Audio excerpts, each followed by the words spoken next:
We've reversed the top 8 from yesterday's race to set the grid for the sprint race here today, and the drivers are almost ready on the grid down below.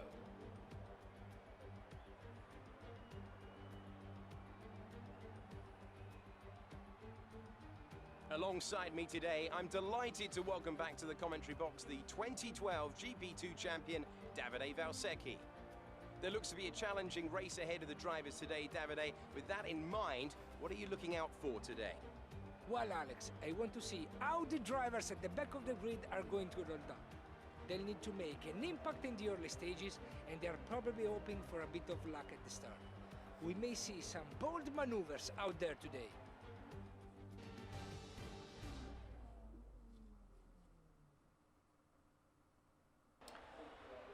Hello everyone and welcome back guys to round 12 of the F2 2019 Mick Schumacher career mode, where today we're here back at the Austrian Grand Prix ready for the sprint race. And obviously if you guys are new around here or you missed out on the video that went live yesterday, I would highly recommend going back and checking it out. But yeah, we are today here ready for round 12 of the season, starting a bit lower than I would have liked today. So hopefully we can try and score some points in this race. But yeah, we're going to try and go aggressive off the start. It is luckily going to be a full dry race here today, so we shouldn't struggle in the wet conditions there. The AI seem to have very much an upper hand in the wet. But yeah, I just want to jump straight into this.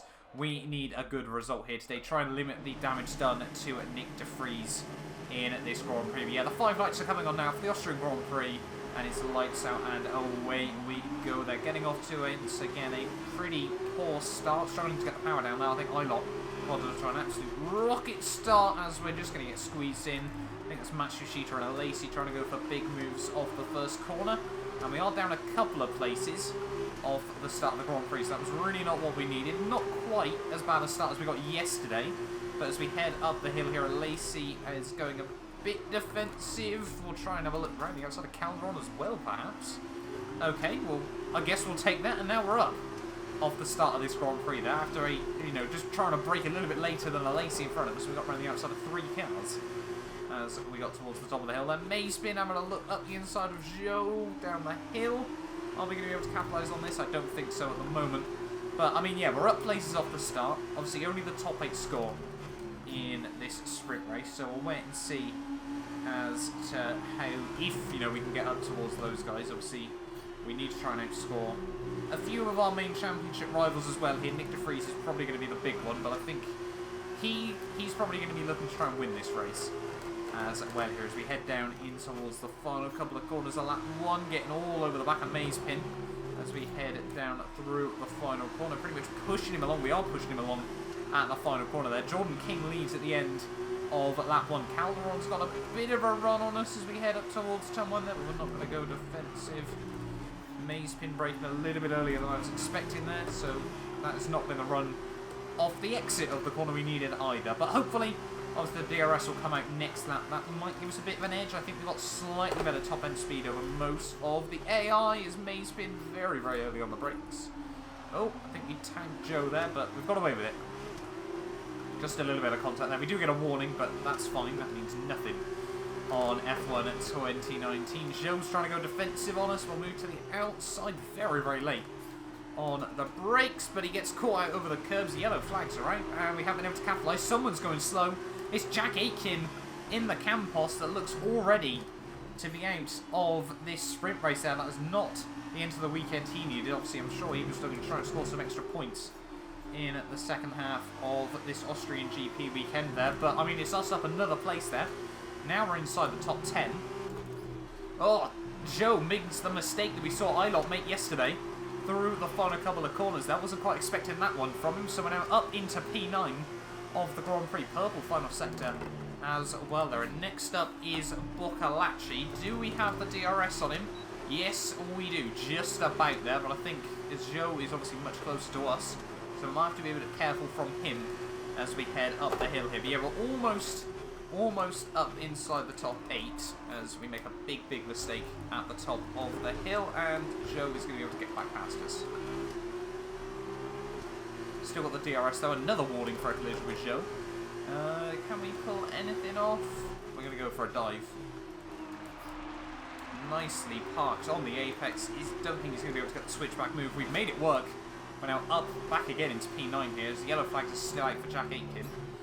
As we head down in towards Sector 3. But yeah, now we need to try and close it to Boccolacci, because every position we make now is obviously going to be a bonus in this Grand Prix, because this is where the points start paying.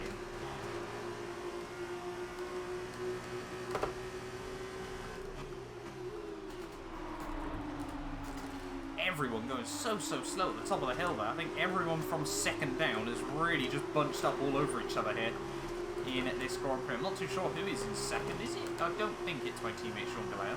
But yeah, this is working out well for us, because I mean we can just try, as I go up the inside of Boccolacci there, and that's exactly what I'm planning, just to try and pick past them one by one.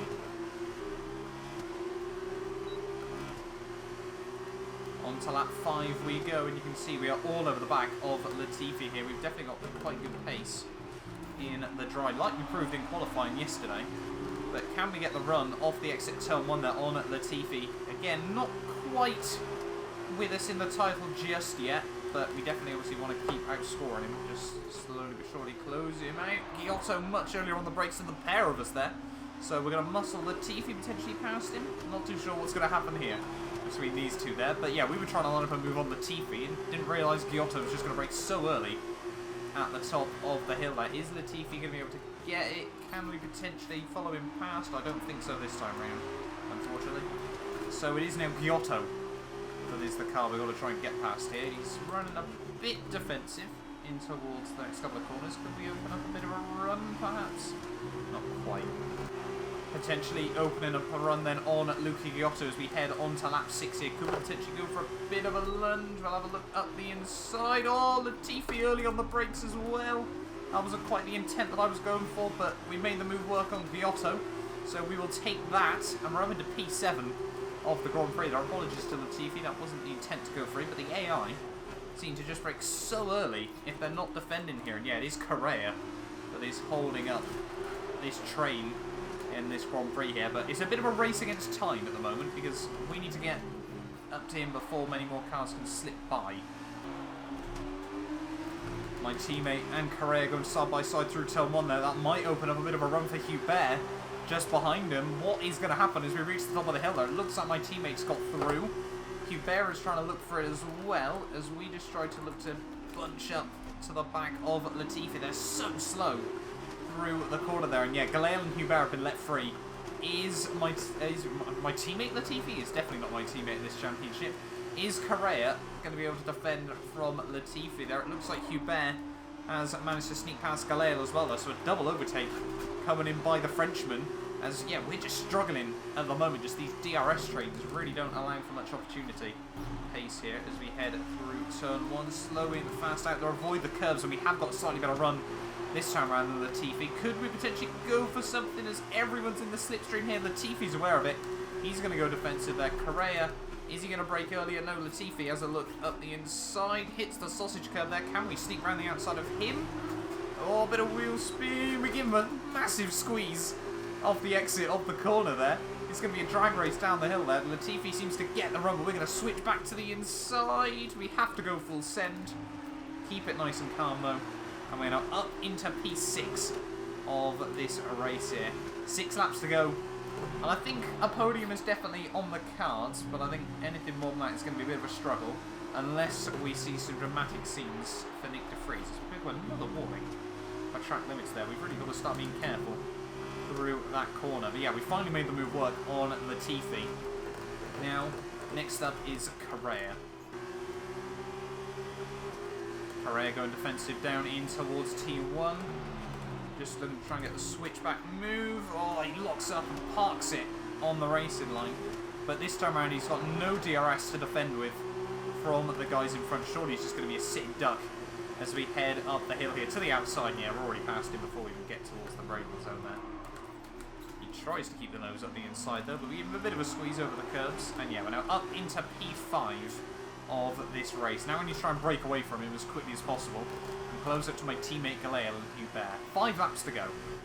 Nick de Vries sets the fast lap of the Grand Prix, but I think we're going to be quite close to it. And yes, we go. Even faster than de Vries. There are 16.8.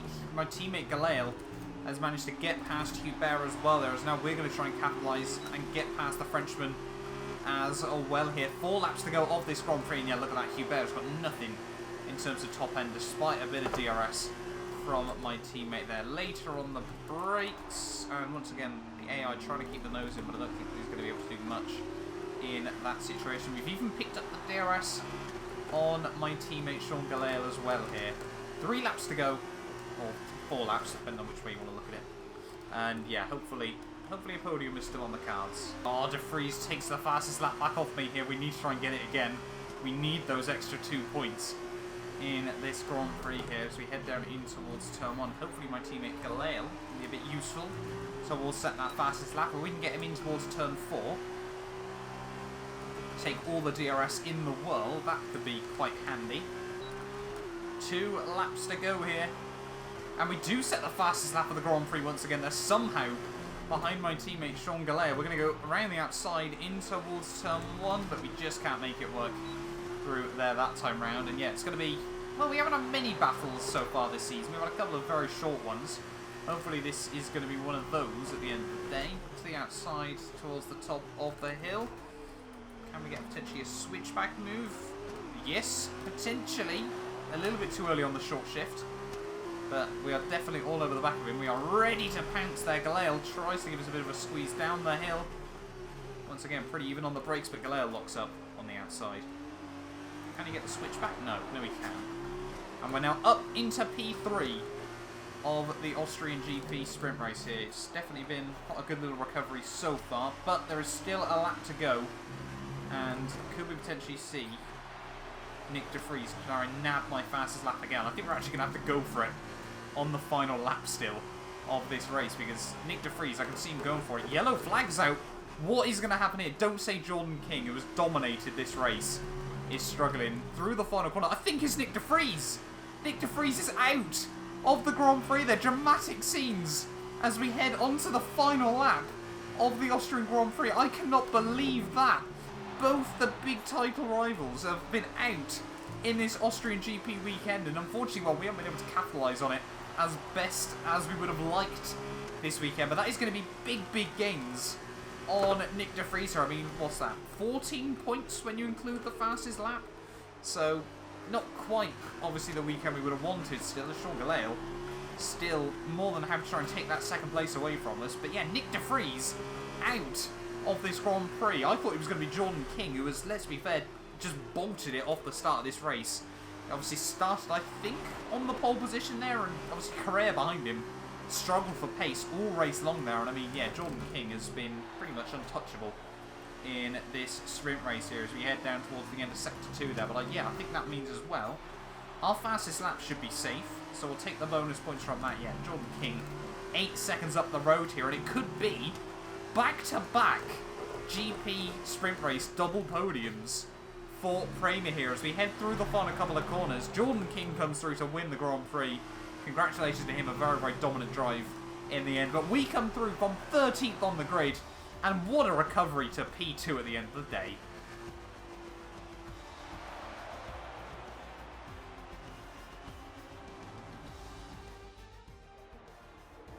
Well, that may not have been the finest race in history, but there's no question that was a critical win.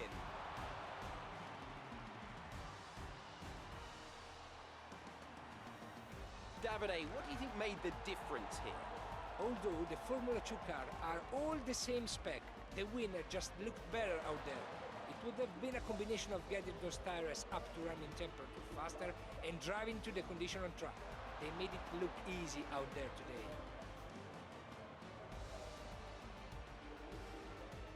And look at that, they're making their way out onto the podium now. Great race from the MP Motorsport team, and I'm very happy to see them up there on the top step of the podium.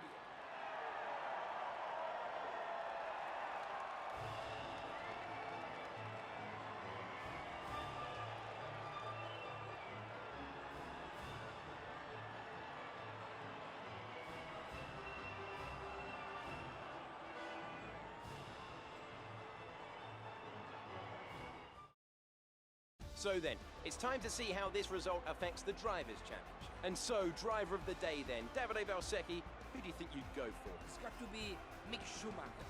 He attacked whole race long. He was amazing. On to the teams then. It was a tough race for our championship leaders who lose ground at the top of the table. Meanwhile, Prema have improved their position. A strong weekend for them as they fight their way to the top. And after all that excitement, I think it's time for a lie down. Thanks for joining us, and we'll see you when Formula 2 returns. So there we are then, guys, the end of the Austrian GP weekend there. What a crazy couple of races it was at the end of the day there. But it was Jordan King who takes home the W, the full 15 points from the sprint race there. And to be fair, only losing 1 point to him, I will take quite happily at the end of this weekend. I think P2 is definitely going to be better than we could expect from P13 on the grid. But we kept our head down, we kept it clean, and yeah, we made the moves work at the end of the day there. Sean Gallale, my teammate, on the podium again there, the second sprint race in a row, if I'm not mistaken, in this championship. Ahead of Giotto there in fourth. Latifi, Correa, Boccalacci and Zhou finish out the point scorers there, with Mazepin just missing out ahead of Calderon, getting inside the top 10 there. Ahead of Alesi, Matsushita, Ilott, Delatraz, Hubert. Once again, I'm pretty certain Hubert is the unluckiest driver in this series, all the way down in P15 there after being right on the podium with about 5 laps to go there. But Boshung, Sete Camera made very little progress in that Grand Prix there. I had a Raghunathan and then De Vries and Aitken both not making it through to the end of the Grand Prix there in that race. But in terms of the championship then, let's have a quick look at this weekend's result. We actually don't even outscore my teammate Sean Gallale. He takes home 20 points there. It was Latifi that took home the biggest haul ahead of Giotto and Jordan King there. But yeah, I mean, 5th place, that's a recovery that I'll take at the end of the day. We outscored De Vries and Sete Camera there, our 2 main rivals in the championship, and I don't think we can ask too much more than that this Grand Prix weekend there. But in terms of the championship, 18 points, 20 points separate the top 4 in the title fight there. Nick De Vries still on top, 13 ahead of Sete Camera, 18 ahead of myself and Giotto there, just 20 back as well. Nicholas Latifi on 91 points there, 48 back, with Jordan King jumping past Hubert and Delatraz there. My teammate Sean Gallale still making good progress there, and a bit of no man's land in 10th place further down the order there. Boccalacci jumps up as well past Mazepin. Is that his first ever points this weekend? Yes, it was. Boccalacci gets points on the board for the first time in this championship. Leaves just Calderon, Alesi, Raghunathan and Ilott yet to score in this series. In terms of the team's championship, we managed to jump ourselves all the way up to P2 once again in the title fight. They're ahead of Virtuosi and ART, with MP Motorsport re-jumping Arden once again in that tight battle for 6th place overall there as well. But yeah, thank you all so much for watching this video. Do get yourself subscribed if you're new around here and you do want to see more of the F2 career mode here. I think next time out we will be back for the British Grand Prix.